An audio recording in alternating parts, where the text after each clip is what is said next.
భారత రాజ్యాంగాన్ని పట్టుకొని కాశ్మీర్ నుంచి కన్యాకుమారి వరకు తిరుగుతున్నటువంటి రాహుల్ గాంధీ గారు సామాజిక భారతదేశం అంటే సామాజిక వర్గాలకు న్యాయం చేయడానికి బయలుదేరినటువంటి రాహుల్ గాంధీ గారికి మేము విన్నవించుకుంటున్నాం. ఈ GO-29 అనేటువంటిది తెచ్చిరన్న సామాజిక అంటే SC, ST, BC మైనారిటీ వాళ్ళకు చాలా అన్యాయం జరిగింది GO-29 వల్ల. GO-55 అనేటువంటిది కరెక్ట్ ఉండే, కానీ ఈరోజు GO-29 తీసుకొచ్చి మా కడుపును కొట్టిరన్న. దీన్ని మాత్రం రాబోయే నోటిఫికేషన్లో ఏ నోటిఫికేషన్లో కూడా GO-29 అనేటువంటిది ఉండకూడదు. GO-29 ఉంటే మన SC, ST, BC మైనారిటీ వాళ్ళకి అన్యాయం అన్న. ఇది మాత్రం ఖచ్చితంగా దీన్ని తొలగించేంత వరకు మేము ఉద్యమిస్తూనే ఉంటాం. భారత రాజ్యాంగాన్ని చేతిలో పట్టుకొని రాహుల్ గాంధీ గారు ఏ విధంగా అయితే వారి కోసం పనిచేస్తా ఉన్నారో ఇక్కడ ఉన్నటువంటి అందరి నిరుద్యోగుల కోసం ఇదే రాజ్యాంగం పట్టుకొని తిరుగుతామన్నా. దీంతో పాటు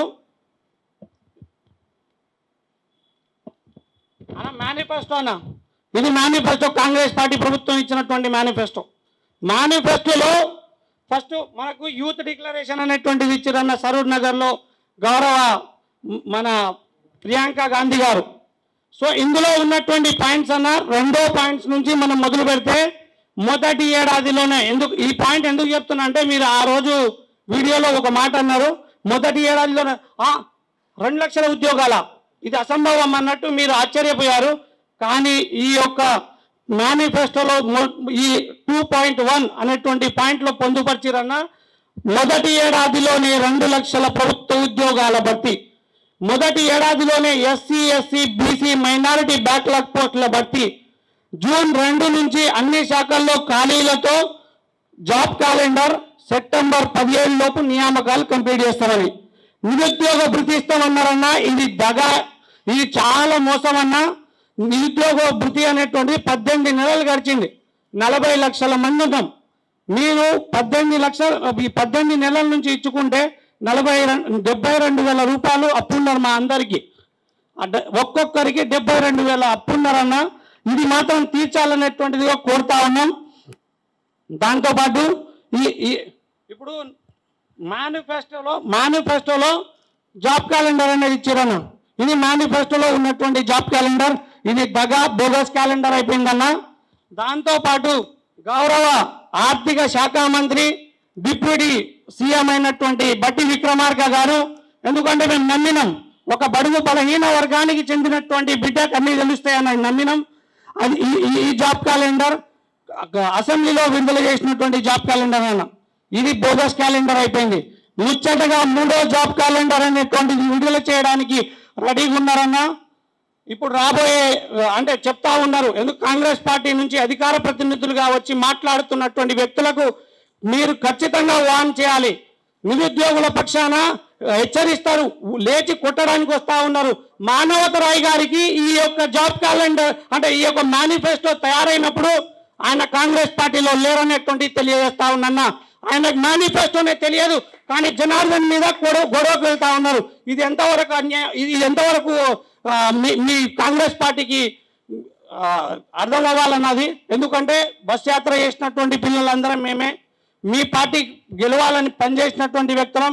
కానీ మాపై చేసుకోవాలని చూసుకుంటే 40 లక్షల మంది నిరుద్యోగులం ఉన్నాం. మేము తలుచుకుంటే ఏమన్నా చేయగలం, కానీ చదువుకున్నటువంటి వ్యక్తులం మేము అలాంటి కార్యక్రమాలకు పోము. అందుకే శాంతంగా కూర్చున్నాం. మీ యొక్క అధికార ప్రతినిధులకు చెప్పాలి. చనగాని దయాకర్ గారు కూడా మాట్లాడతారు, చేతగానోళ్ళు వీళ్ళందరూ దద్దమ్మలు, వీళ్ళు ఎందుకు అడుగుతున్నారో వీళ్ళకే తెలియదు అంటారు. చేతగానోళ్ళు మేము కాదన్నా, వాళ్ళు మీరే తెలియాలి, చెప్పాలి చేతగానోళ్ళు ఎవరనేటువంటిది కూడా. నిరుద్యోగులను కించపరిచేటట్టు మాట్లాడినా, అసలు నిరుద్యోగుల గురించి ఏమన్నా తప్పు మాట్లాడినా ఇప్పుడు చెప్తా ఉన్నా, మేము తలుచుకుంటే పిల్లర్ నెంబర్ 21 కట్టి కొట్టలేమా? మీరే చెప్పాలి. ఎందుకంటే మీరు ఒక ఉద్యమకారులు. ఇక్కడ ఉన్నటువంటి అశోక్ నగర్ చౌరస్తలో 21 పిల్లర్ నెంబర్ అన్న. ఇప్పటి నుంచి ఎవరు మాట్లాడినా నిజం చెప్తా ఉన్నాం, మేము మాత్రం కట్టి కొడతామనేటువంటి చెప్తా ఉన్నాం. ధన్యవాదాలు అన్న. ఇంకేందంటే ఇంకో ఇష్యూ సారీ, ఈ లోకల్ నాన్ లోకల్ అనేటువంటిది ఇష్యూ అన్న. లోకల్లో గ్రూప్ 1లో మాట్లాడకూడదు కానీ చెప్తా ఉన్నా, గ్రూప్ 1లో 34th ర్యాంక్ అనేటువంటిది నాన్ లోకల్ వారికి వచ్చింది. కానీ అది BCD అనేటువంటి మహిళకి రావాలి, కానీ నాన్ లోకల్ వ్యక్తులకు ఇచ్చారు. అది ఏ విధంగా ఇచ్చారనేటువంటిది కూడా తెలియజేయాలన్నా.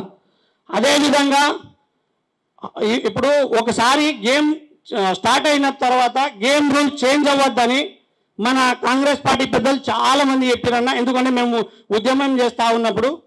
సో ఇదేంటంటే హాల్ టికెట్ అన్న, group 1 hall ticket, group 1 notification కూడా ఉంది ఇందులోనే. గ్రూప్ 1 హాల్ టికెట్లో 2వ నిబంధన, గ్రూప్ 1 హాల్ టికెట్లో 6.9 నిబంధన, అందులో జెల్ పెన్ అనేటువంటిది వాడకూడదు. జెల్ పెన్ వాడకూడదు, కానీ జెల్ పెన్ వాడకుండా టీజీపీఎస్సీ కొన్ని చర్యలు తీసుకోవాలి ఎగ్జామ్ రాయడానికి సెంటర్లలో వెళ్ళేటప్పుడు, కానీ ఎటువంటి చర్యలు తీసుకోలేదు. జెల్ పెన్తో రాసిరన్న. ఇవి పెన్నులు, ఇవి సో ఓకే, ఇది జ్యుడిషియర్లో ఉంది కాబట్టి మేము మీకు పర్సనల్గా చెప్తాం, ఇంకా మీతోనే రాయనిస్తాం. ఎందుకంటే ఇవే అన్న పెన్నులు, మా దగ్గర ఆధారాలు కూడా ఉన్నాయి ఏ వ్యక్తులు, ఎందుకంటే ఎవరెవరు రాసిరు అనేటువంటిది కూడా కొన్ని ఆధారాలు ఉన్నాయి. అవన్నీ మేము కోర్టుకు కూడా తెలియజేస్తాం. సో మీకు తెలియజేస్తా ఉన్నా, జెల్ పెన్తో కూడా రాసిరు. దాన్ని మాత్రం ఖచ్చితంగా ఎవరెవరైతే మేము ఈ కోర్టుకు వెళ్ళక ముందే టీజీపీఎస్ఏ చెప్పాలి ఎవరెవరు రాసిరు, ఏం చేసిరు అనేటువంటిది. సో ఆ జెల్ పెన్తో రాసిన వారిని వెంటనే తీసేయాలి. ఎందుకంటే జెన్యూన్ క్యాండిడేట్స్ కొంతమంది రాలేదు, 50-60 మంది జెల్ పెన్తో రాస్తే కొంతమంది రారు కదా. సో జెన్యూన్గా రాసినటువంటి వాళ్ళకు కూడా జాబ్స్ అనేటువంటిది కింద మీద అయ్యే ఛాన్సెస్ కూడా ఉన్నాయన్న. అన్న ట్విట్టర్లో ఎల్లు వెంకటరమణ రెడ్డి అని చెప్పేసి ఉంటుందన్న. ఆయన మరి మీ కాంగ్రెస్ పార్టీ అభ్యర్థి లేకపోతే జర్నలిస్ట్ మాకు అర్థం కాదు. ఉన్నట్టు ట్వీట్ పెడతా ఉంటాడు, ఉద్యోగాలు వస్తున్నాయి, ఇంకొస్తున్నాయి, జాతర జాతర జాతర, అది వచ్చేలేదు సచ్చేయలేదు. రేపే అంటాడు, దగ్గితే ట్వీట్ పెడతాడు, తుమ్మితే ట్వీట్ పెడతాడు. అంటే ఉద్యోగ నోటిఫికేషన్ వస్తాయని చెప్పి ట్వీట్ పెడతాడు. అంటే మీరు ఒకసారి కనుక్కున్నాను, ఆయన మీకు అధికార ప్రతినిధిగా లేకపోతే జర్నలిస్టా అని చెప్పేసి. ఏం పేరు? ఎల్లు వెంకటరమణ రెడ్డి అని చెప్పి నేను ట్వీట్ పెడతా ఉంటాడు. అదే ఎవరైనా ఇంతకీ జర్నలిస్ట్ లేకపోతే మీ పార్టీ అధికార ప్రతినిధిగా మాకు అర్థం కాదు. ఎందుకంటే చాలా మంది పిల్లలు ఆయన ట్వీట్ చూసి ఇబ్బంది పడతా ఉన్నారు. సరేనా, అది పక్కన పెడదాం. నేను మెయిన్గా అయితే జీపీఓ నోటిఫికేషన్ గురించి అండ్ అలాగే ఎస్ఐ కానిస్టేబుల్ నోటిఫికేషన్ గురించి మాట్లాడదాం అనుకుంటున్నా. అంటే ఎస్ఐ అండ్ కానిస్టేబుల్ నోటిఫికేషన్ వచ్చి కూడా సుమారు 3 సంవత్సరాలు దాటిపోయిందన్నా.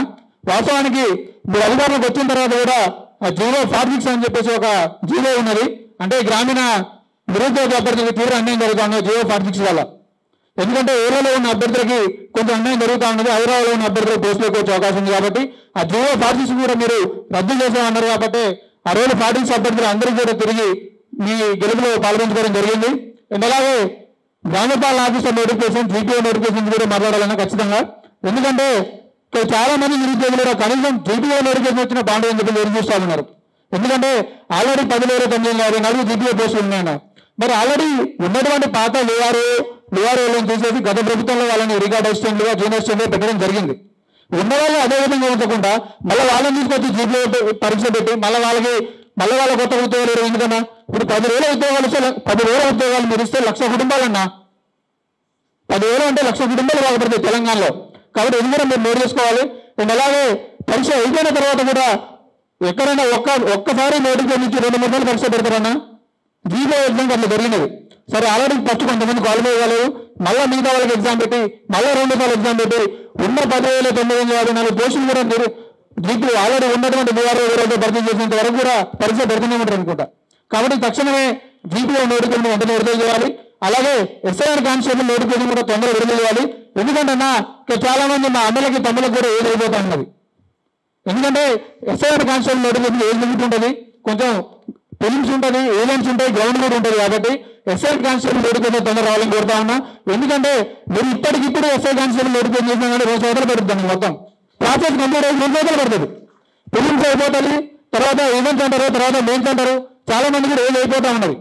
కాబట్టి దీని గురించి మీరు కొంచెం శ్రద్ధ తీసుకొని అవసరమైతే ఒక 10 మంది 20 మంది నిరుద్యోగం వస్తుంది సీఎం రేవంత్ రెడ్డి గారు తీసుకెళ్ళండి, లేకపోతే ప్రెస్ మీట్ పెట్టే ప్రయత్నం చేయండి.